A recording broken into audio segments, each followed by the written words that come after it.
जो लोग मेरे इस चैनल पर नए हैं या फिर मेरा ये वीडियो पहली बार देख रहे हैं, वो मेरा YouTube channel political Tamasha with doctor Arshi को सब्सक्राइब करके वहां पे लगी बेल आइकॉन को जरूर दबा दें ताकि आपको हमारे आने वाले हर वीडियो की अपडेट्स मिलती रहे। और दोस्तों, अगर आपको हमारा काम पसंद आता है, हमारे वीडियोस पसंद आते हैं तो www.patreon.com/dr अर्शी खान पर जाकर डोनेट करके आप हमारे काम को सपोर्ट कर सकते हैं। तो चलिए आज के सियासी तमाशे के सफर को शुरू करते हैं।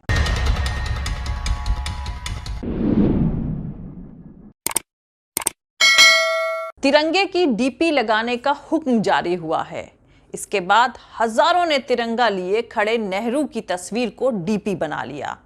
सावरकर, गोडसे, दीनदयाल उपाध्याय के हाथ में तिरंगे वाली कोई डीपी देखने को नहीं मिल रही है। खैर, दिसंबर 1929 में कांग्रेस ने अपने लाहौर सेशन में कंप्लीट इंडिपेंडेंस यानी संपूर्ण स्वराज को नेशनल ऑब्जेक्टिव डिक्लेयर करते हुए भारत के लोगों से आह्वान किया था कि 26 जनवरी 1930 को तिरंगा झंडा फहराएं। इसके जवाब में आरएसएस के उस वक्त के सर संचालक डॉक्टर हेडगेवार ने एक ऑर्डर लेटर जारी करके तमाम शाखाओं को भगवा झंडा नेशनल फ्लैग के तौर पर पूजने की हिदायत दी थी। खैर, अब मौजूदा न्यू इंडिया में 2022 के अगस्त में लौटकर वापस आते हैं, जहां मुल्क के प्रधानमंत्री नरेंद्र मोदी ने हर घर तिरंगा कैंपेन शुरू किया है।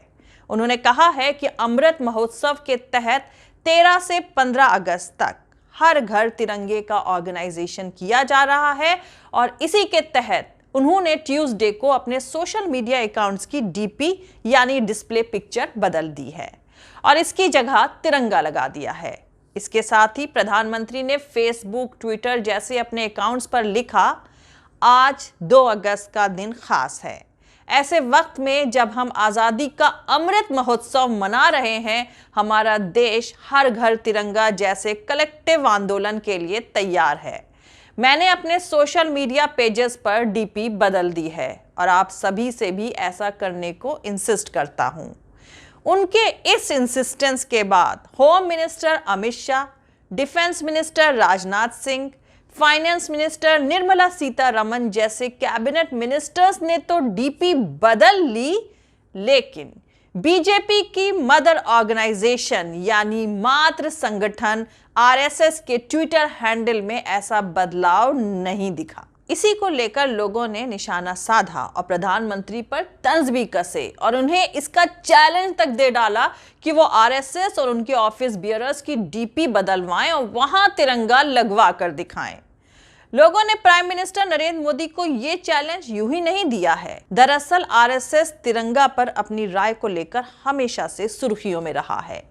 कांग्रेस के सीनियर नेता जयराम रमेश ने ट्वीट किया कि हम हाथ में तिरंगा लिए अपने नेता नेहरू की डीपी लगा रहे हैं, लेकिन लगता है कि प्रधानमंत्री का मैसेज उनकी फैमिली तक ही नहीं पहुंचा है, जिन्होंने 52 सालों तक नागपुर में अपने हेडक्वार्टर पर झंडा नहीं फहराया।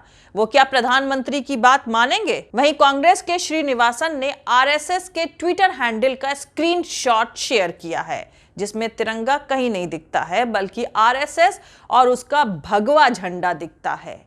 जिग्नेश मेवानी ने लिखा है कि अगर सच में मोदी जी 56 इंची का सीना रखते हैं तो वो आरएसएस और उनके ऑफिस बियरर्स यानी पदाधिकारियों की डीपी में तिरंगा लगवा कर दिखाएं। खैर दोस्तों, कुल मिलाकर सियासी तमाशा ये है कि पिछले कुछ सालों से एकाएक बीजेपी आरएसएस से जुड़े लोगों को तिरंगे से बेइंतहा प्यार उमड़ रहा है। इसी के चलते मोदी ने अपने करोड़ों बीजेपी कार्यकर्ताओं को 13 से 15 अगस्त के बीच अपने घरों पर तिरंगा फहराने का टारगेट दिया है।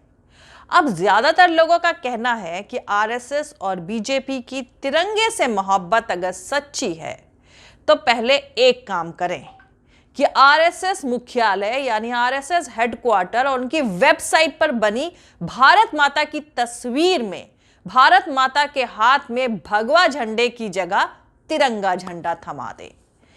दरअसल दोस्तों, आरएसएस और तिरंगा दोनों ऑपोजिट पोल्स पर खड़े हुए हैं और ये हम नहीं कह रहे हैं, बल्कि इतिहास ही हमें ये सब बताता है।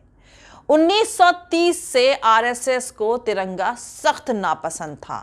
तिरंगे के तहत चले 1930 से 1945 तक के आंदोलनों में आरएसएस ने कभी भी हिस्सा नहीं लिया। जब आजादी मिलना तय हो गई थी तब उसने कॉन्स्टिट्यूशन सभा का भी कड़ा विरोध किया था।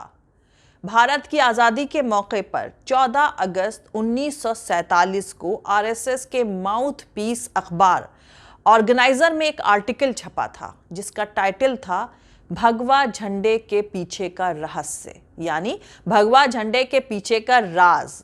इस आर्टिकल में दिल्ली के लाल किले की चार दीवारी पर तिरंगे के बजाय भगवा झंडे के लहराने की मांग करते हुए नेशनल फ्लैग के तौर पर तिरंगे के चुनाव को क्रिटिसाइज करते हुए लिखा गया था कि जो लोग किस्मत के दांव से सत्ता में आ गए हैं, हमारे हाथ में तिरंगा दे सकते हैं, लेकिन इसको हिंदुओं की तरफ से कभी अपनाया नहीं जाएगा और ना ही इसकी कभी हिंदुओं द्वारा रेस्पेक्ट करी जाएगी। वर्ड 3 अपने आप में एक बुराई है और 3 रंगों वाले एक झंडे का यकीनन एक बहुत बुरा साइकोलॉजिकल यानी मनोवैज्ञानिक असर होगा और यह देश के लिए नुकसानदायक है। आरएसएस के सर संघ संचालक गोलवलकर ने अपनी किताब विचार नवनीत, जिसे अंग्रेजी में ट्रांसलेट करके बंच ऑफ थॉट्स के नाम से लिखा गया है, उसमें साफ साफ लिखा है कि हमारे नेताओं ने हमारे लिए एक नया झंडा चुनने का फैसला किया है। उन्होंने ऐसा क्यों किया? ये हमारी प्रॉस्पेरस विरासत को ना मानने और बिना सोचे समझे दूसरों की नकल करने का एक साफ एग्जाम्पल है। वो आगे लिखते हैं कि कौन इसे सही और राष्ट्रवादी पहलू मानेगा। ये सिर्फ एक जल्दबाजी में लिया गया सियासी सेटलमेंट है। हमारा देश प्रॉस्पेरस विरासत से भरपूर महान देश है। क्या तब भी हमारे पास अपना एक झंडा तक नहीं है? बेशक हमारे पास है, तो फिर ये दिवालियापन क्यों? तो दोस्तों, आपको बता दूं कि आरएसएस के नेता सावरकर के हिसाब से भी हिंदू किसी भी कीमत पर वफादारी के साथ भगवा झंडे के अलावा किसी और ध्वज को सलाम नहीं कर सकता। सावरकर कहते हैं कि भारतीय संघ की तरफ से अपनाए गए नए फ्लैग में मौजूद अच्छाइयां जो कम ऑब्जेक्शनेबल हैं, उसका डिस्क्रिप्शन करते हुए मैं जोरदार ढंग से ये बात कहना चाहता हूं कि इसे कभी भी हिंदुस्तान के नेशनल फ्लैग के तौर पर रिकॉग्निशन नहीं मिलेगा। 30 जनवरी 1948 को जब नाथूराम गोडसे ने महात्मा गांधी की हत्या कर दी थी, तो इस तरह की खबरें आई कि आरएसएस के सपोर्टर्स ने मिठाई बांटी और तिरंगे झंडे को पैरों से रौंदा। ये खबर उन दिनों के अखबारों में खूब छपी थी।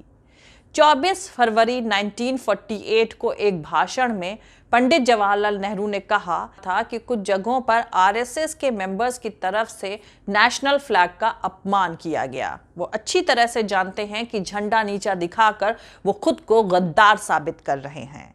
सरदार पटेल ने महात्मा गांधी की हत्या के बाद आरएसएस पर 1948 से 49 के दौरान लगे बैन को हटाने के लिए रखी शर्तों के बीच नेशनल फ्लैग के क्लियर एक्सेप्टेंस को भी जगह दी थी। और उस वक्त के गृह सचिव HBR आयंगर ने गोलवलकर को मई 1949 में लिखा था कि संघ की नेशनल फ्लैग का क्लियर एक्सेप्टेंस देश को संघ की नेशन के लॉयल्टी के बारे में भरोसा करने के लिए जरूरी होगा। इस बैन से घबराकर गोलवलकर को तिरंगे को नेशनल फ्लैग मानना पड़ा और उन्होंने बाकी शर्तें भी मान ली थीं। 11 जुलाई 1949 को आरएसएस पर लगा बैन हटा दिया गया। आरएसएस ने अपने हेडक्वार्टर में पहली बार 26 जनवरी 1950 को तिरंगा फहराया था। उसी साल 15 दिसंबर को सरदार पटेल की मौत हो गई और फिर आरएसएस ने 2002 तक कभी भी अपने हेडक्वार्टर में तिरंगा झंडा नहीं फहराया। 2002 के बाद आरएसएस को अपने हेडक्वार्टर पर तिरंगा क्यों फहराना पड़ा, उसका भी एक बड़ी दिलचस्प वजह है।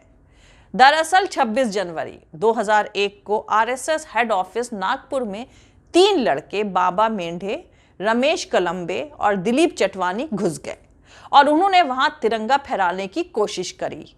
राष्ट्र प्रेमी युवा दल के ये तीनों मेंबर्स असल में इस बात से काफी गुस्से में थे कि इंडिपेंडेंस डे और रिपब्लिक डे दोनों ही मौके पर आरएसएस के दफ्तरों में कभी तिरंगा क्यों नहीं फहराया जाता, जबकि फ्लैग कोड के मुताबिक भी इन स्पेसिफिक दिनों पर सभी इंस्टीट्यूशंस को तिरंगा फहराने की छूट मिली होती है।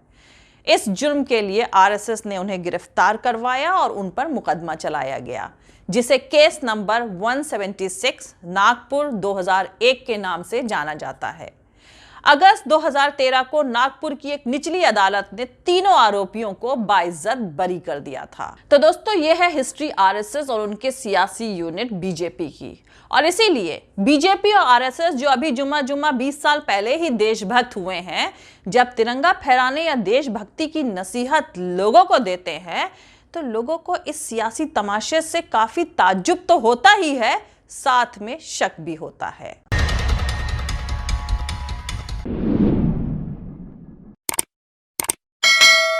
तो दोस्तों, आज के लिए इतना ही। मिलते हैं अगले वीडियो में किसी दूसरे नए सियासी तमाशे के साथ। जय हिंद, सत्यमेव जयते, अल्लाह हाफिज। दोस्तों, हमारा पूरा वीडियो और दूसरे और वीडियोस देखने के लिए हमारा YouTube channel political Tamasha with doctor Arshi को सब्सक्राइब करके वहां पे लगी बेल आइकॉन को जरूर दबा दें, ताकि आपको हमारे आने वाले हर वीडियो की अपडेट्स मिलती रहे। और दोस्तों, अगर आपको हमारा काम पसंद आता है, हमारे वीडियोस पसंद आते हैं, तो www.patreon.com/dr अर्शी खान पर जाकर डोनेट करके आप हमारे काम को सपोर्ट कर सकते हैं। दोस्तों, अगर आपको हमारा वीडियो पसंद आता है तो लाइक और शेयर करना हरगिज नहीं भूलें। आप हमें फॉलो भी कर सकते हैं हमारे ट्विटर, इंस्टाग्राम और फेसबुक पेज पर। मेरा ट्विटर हैंडल है @arshi_aziz khan। Thank you. मिलते हैं अगले वीडियो में।